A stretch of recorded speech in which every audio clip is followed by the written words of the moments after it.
So tell me a little bit about, I understand that you're from Deloitte. I am. And so give us a little bit of an insight on what it is that you're looking at. I mean, I know Deloitte has a broad range and you're focusing on a lot of different areas. Right now I know you're getting a lot of notoriety for blockchain, but what is it that in particular you're focused on? Well, we're focused on all the exponential technologies you see today. And a lot of what we do is to expect a disruption, predict when it's going to happen, but help markets and clients and the ecosystem transform towards it.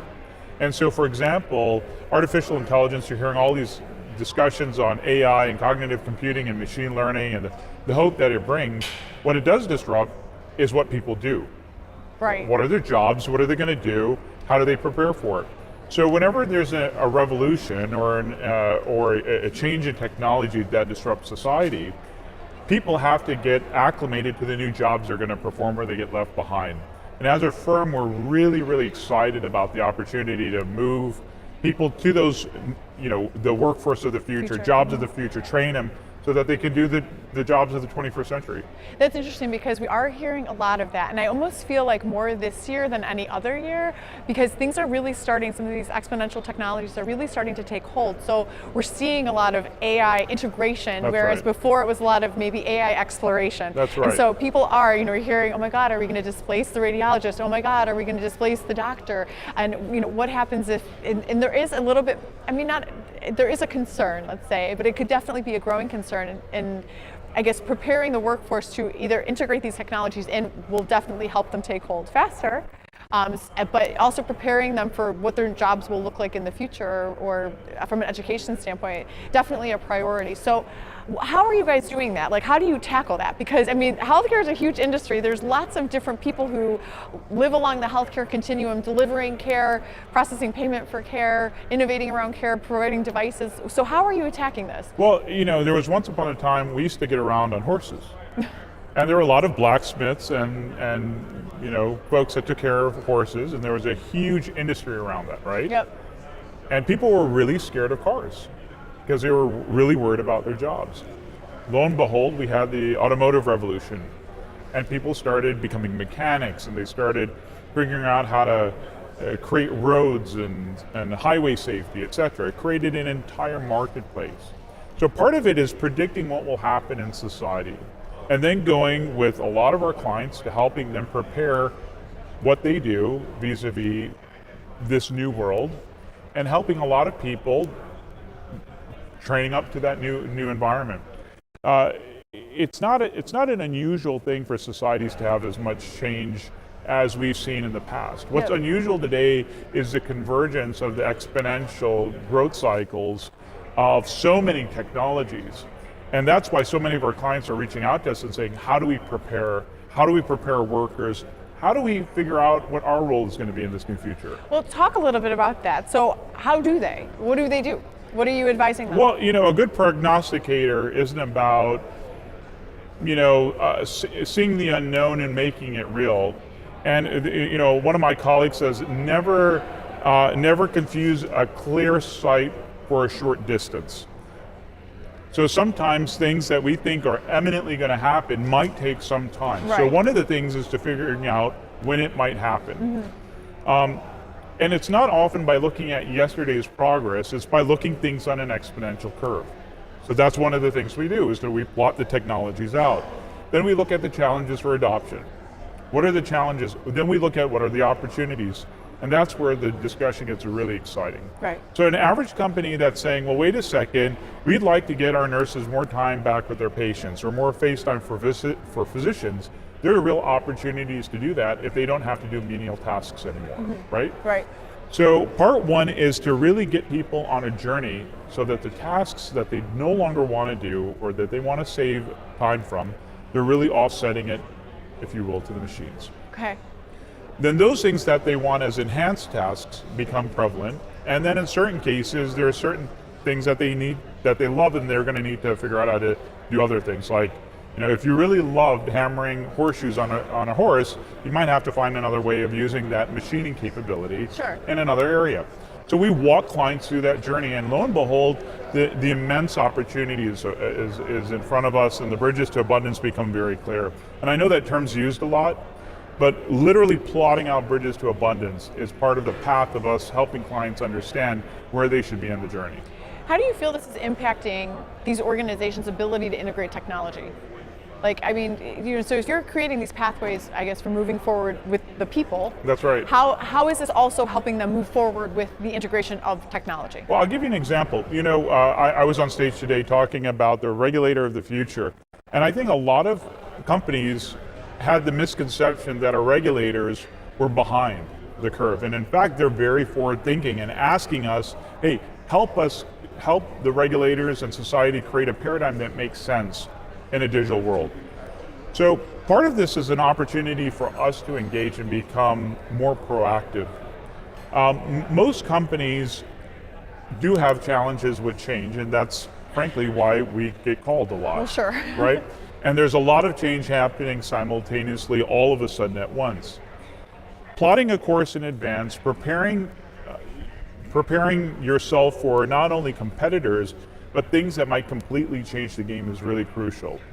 There are all sorts of technologies that we no longer use, and we used to go to bookstores that no longer exist because we're shopping online. Right. We're in an environment in which, who knows, maybe we no longer drive the same way we used to, and we certainly don't engage with taxi fleets the same way. Right. So part of that is predicting the change and helping them plot against that journey and deciding a destination they would like to make happen.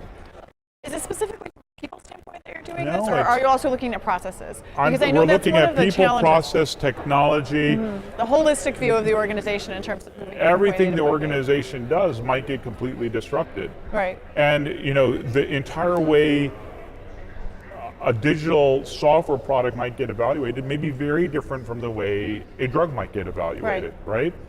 And so being able to understand that difference lets you figure out your entire corporate strategy. There are very few decisions that CEOs often unilaterally take themselves or in conjunction with their board. Figuring out their investments, organizing how their people go do what they do, and picking their products tend to be at the top of that list. Sure. So that's often where we start. Okay. I have a question for you though about where that ends. So how do you coach, I guess, an organization through, or what's your advice for an organization, maybe not even a large one, but ultimately when you're trying to change something, you always run into the people who work there that have that say in meetings very vocally, but we've always done it this way. So how do you combat that? Right. How do you combat that? Give us some advice. Well, a lot of the times people say we've already done it this way, and then I start saying, what are the things you don't like about what you're doing? That's where you start. Right? You meet the complainer with an opportunity to complain. Ask the average nurse, do you like to spend so much time away from your patients? Or ask the physician, do you enjoy all the charting you do? And they always say no. Ask the people that would love to have real world evidence in the course of regulatory decision making, that would love to be able to leverage all of the data that's available in the software world that's hard for them to get access to. Ask people what they want, and you'll find an incredible door of opportunity for change. Part of the process is also showing them a future as in front of them, and it creates an entire design process that looks and feels different. Talk more about that. So what do you mean by show them the future? Is it, how are you connecting the dots for people? Visually, like how are you doing Steve that? Jobs said, people often don't know what they want until they see it. Well, that's a design process that is often, you'll see it in Silicon Valley, but we've started deploying that in our design workshops with our clients. So as opposed to us going through just linear steps and figuring out requirements and analyzing them, and sometimes it's very helpful to say, here are 3 pictures of a future. Which of them do you aspire for? And often they'll say, well, I can't see that future. And you show them how the technologies bring them there. And all of a sudden they start imagining a future with you, and they start reverse engineering what the organizations need to do to accommodate to that future. I love that. That's like such good practical advice. In a lot of ways, whether it's an organizational change or even just a personal change, kind of envisioning the end and then reverse engineering to figure out how you get there. And part of it is the capacity to think of it at the end, right? A lot of technologies allow us to think and do things that are different and in different ways. So if you ask somebody, what do you want? They generally will spell it out based on their current experience with a linear mindset.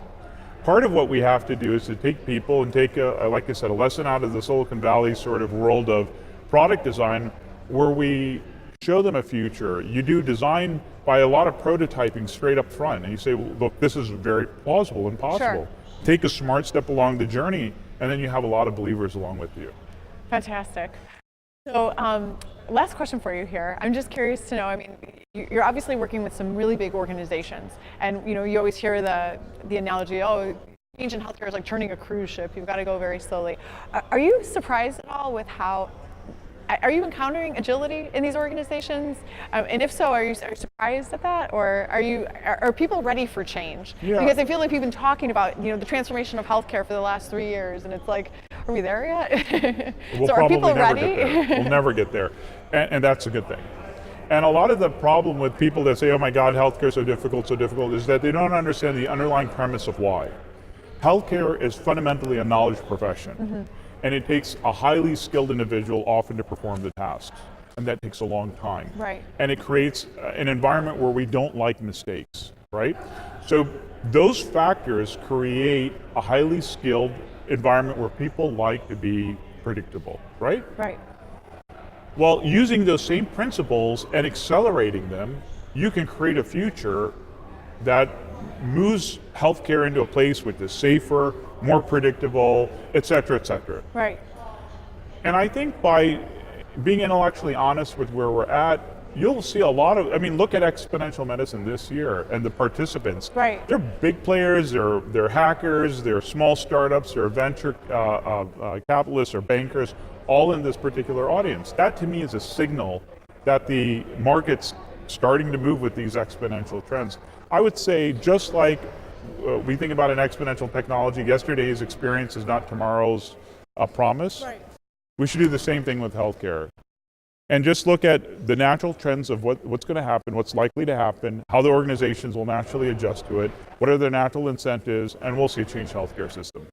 Looking forward to that. Thank you so much for joining us and for sharing your perspective with us. It's been really insightful to hear, so specifically, talking about a process for implementing change, especially broad-scale change. I'll leave you with one comment. Yesterday, we heard in the Social Determinants of Health session with my colleague Josh. Which was a fantastic panel. It was awesome, right? It really was. Josh Lee, I thought nailed it. But one of the things I really liked about it is they presented a paradigm where the U.S. healthcare system often is $10,000 per individual. Now let's just say we were like another health system and we're, let's say, 8,000. That's not too hard to imagine, right? Right. With 300 million people at $2,000 a child, just imagine, could we save our healthcare system $500 billion by making a culture of health available to everybody with digital and exponential technologies. Those are the stakes we're playing with. Right. We're playing with human change, economies at scale, and making it possible so that it doesn't matter where you live to determine if you live. And these are the things that we're really fighting for, and I'm just so glad to see everybody here again. Fantastic. Well, thank you again for joining us. It was a pleasure to speak with you. Thank you so much. So here we are now. We're closing out our live stream right now here in the GuideWell Insights Lounge. We're going to be showing you some of the great interviews that we have been recording during the day here. We've had a number of different people stop in the lounge and talk to us about basically all manner of health innovation. So keep following along with us. We'll be back live in about 10 minutes. We'll be showing the main stage. I think it kicks off live again, and we hope that you'll join us during the next break. Stick around for that. Again, continue to weigh in. #XMed. I'm Jessica DeMassa in the GuideWell Insights Lounge. We'll see you again real soon. Thanks so much.